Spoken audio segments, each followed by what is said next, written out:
pare de rolar a tela. Se você se sente constantemente sobrecarregado, frustrado ou mentalmente cansado, este pode ser o motivo. Você ainda acredita que a vida deve cooperar com você. Há quase 2000 anos, Marco Aurélio escreveu algo que destrói essa ilusão.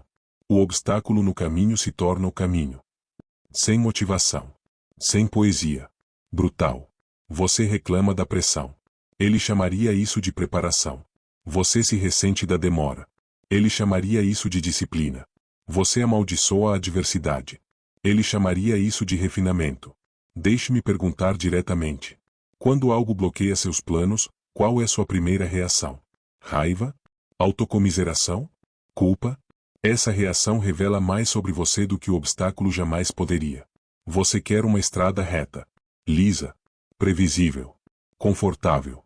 Mas a força não se constrói em estradas lisas. Ela é forjada na resistência. Os estoicos não pediam vidas mais fáceis. Eles treinavam para ter mentes mais fortes. Marco Aurélio governou durante períodos de peste, traição, instabilidade política e guerra. Contudo, em suas reflexões íntimas, jamais implorou por consolo. Exigia controle sobre si mesmo. Essa é a diferença.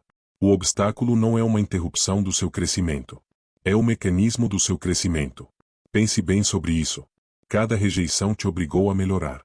Cada fracasso dissipou a arrogância. Cada perda aguçou a consciência. Cada humilhação humilhou o ego. Você não cresceu em conforto. Você cresceu sob pressão. Os estoicos praticavam o amor fati, o amor ao destino. Não a aceitação passiva. Não a resignação fraca. Amor. Por quê? Porque resistir à realidade desperdiça energia. Usar a realidade gera poder. Você pergunta, por que isso está acontecendo comigo? Um estoico pergunta, que treinamento é esse dentro de mim? Uma diferença enorme. Você acredita que o obstáculo está contra você. Mas e se ele estiver construindo você? O aço é moldado pelo calor. Os músculos se desenvolvem sob tensão. O caráter é forjado na resistência. Sem pressão, não há transformação. Seja honesto. Se tudo funcionasse exatamente como você planejou, você seria disciplinado? Você seria paciente? Você seria resiliente? Ou você se mostraria vulnerável na primeira vez que algo desse errado? O obstáculo expõe a fraqueza, mas também oferece oportunidades de crescimento. E aqui está a verdade incômoda. A maioria das pessoas não sofre por causa das dificuldades.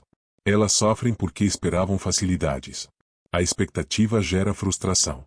A realidade exige adaptação. O obstáculo não é seu inimigo. É seu espelho.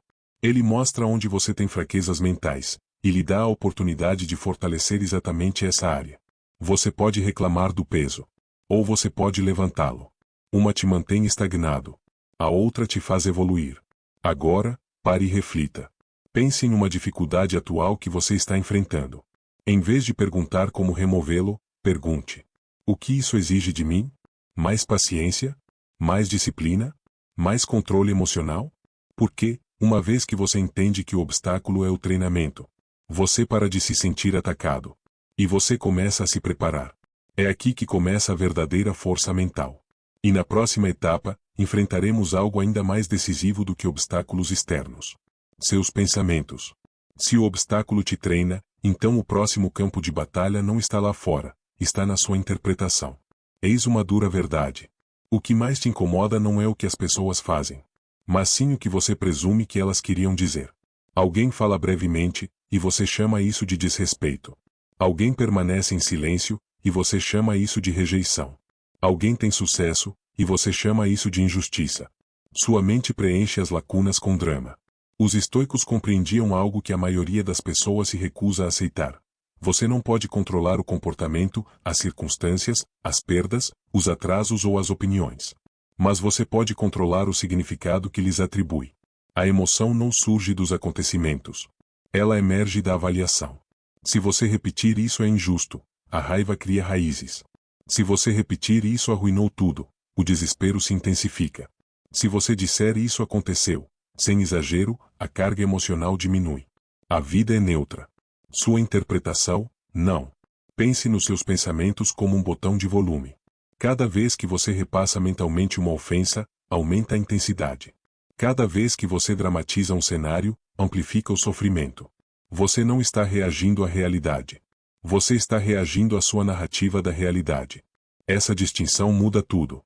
A disciplina estoica é simples na teoria e difícil na prática. Observar sem julgamento imediato. Não se trata de reprimir sentimentos. Não se trata de fingir que nada dói. Mas sim de fazer uma pausa antes de atribuir significado. A maior parte do que você considera fato são suposições envoltas em confiança. Quando você aprende a olhar para uma situação sem rotulá-la imediatamente como boa ou ruim, ofensiva ou catastrófica, você retoma o controle. Imagine-se diante do oceano e uma onda quebra com mais força do que o esperado. Você pode gritar com ela. Você pode se ressentir dela.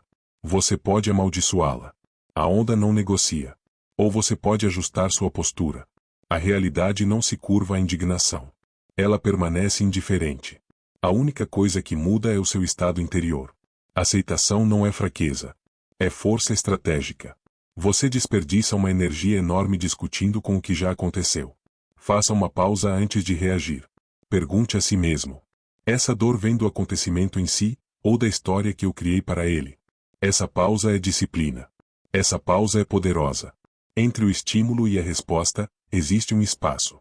Nesse espaço reside a sua liberdade. A maioria das pessoas nunca usa isso.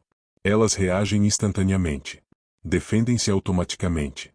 Intensificam a reação por reflexo. Mas a mente treinada hesita. Avalia. Ele escolhe. A serenidade não se encontra no isolamento das dificuldades. Ela é forjada nos momentos em que você se recusa a deixar que a interpretação se transforme em caos. Não se pode impedir as ondas. Você pode evitar se afogar em seu próprio exagero. Domine isso e sua vida emocional se estabilizará. Porque, uma vez que você controla a interpretação, você começa a controlar a intensidade. E quando a intensidade é controlada, a clareza surge. Chegamos agora à exigência mais difícil de todas. É fácil falar sobre força. Difícil é vivê-la. Ser consistente consigo mesmo é uma das tarefas mais desconfortáveis que você enfrentará. Significa escolher o que é certo mesmo quando isso lhe custa algo. Manter a calma quando for insultado. Agir com integridade quando ninguém estiver olhando. E fazer tudo isso sem buscar aplausos. Você não precisa que o mundo rotule como virtuoso. Você precisa se olhar no espelho sem hesitar. Marco Aurélio não escreveu sobre aparentar honra. Ele escreveu sobre ser honrado.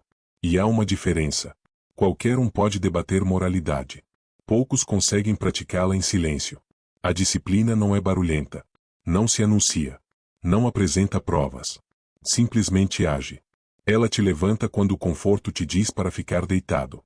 Ela te faz cumprir sua palavra quando a conveniência te tenta quebrá-la. Ela força o alinhamento entre o que você afirma e o que você faz. Sem disciplina, a filosofia é mera decoração. Com disciplina, a filosofia se transforma em caráter. Pergunte a si mesmo honestamente.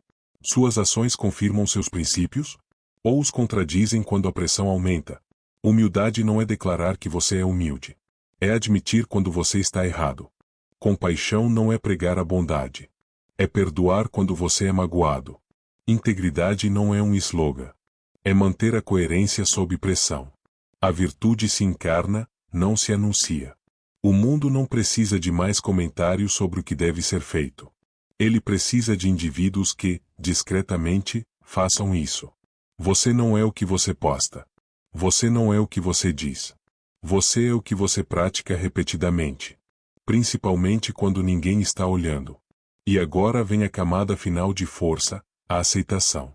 Marco Aurélio escreveu: aceite as coisas às quais o destino o prende e ame as pessoas com quem o destino o une.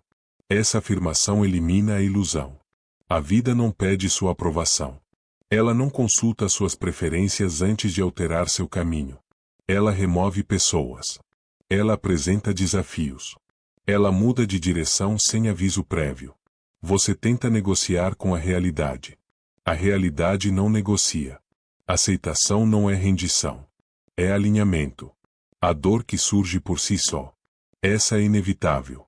Há sofrimento que você cria ao resistir ao que já existe. Esse é opcional. Não se pode vencer o que já aconteceu. Você pode decidir qual será sua posição depois que isso acontecer.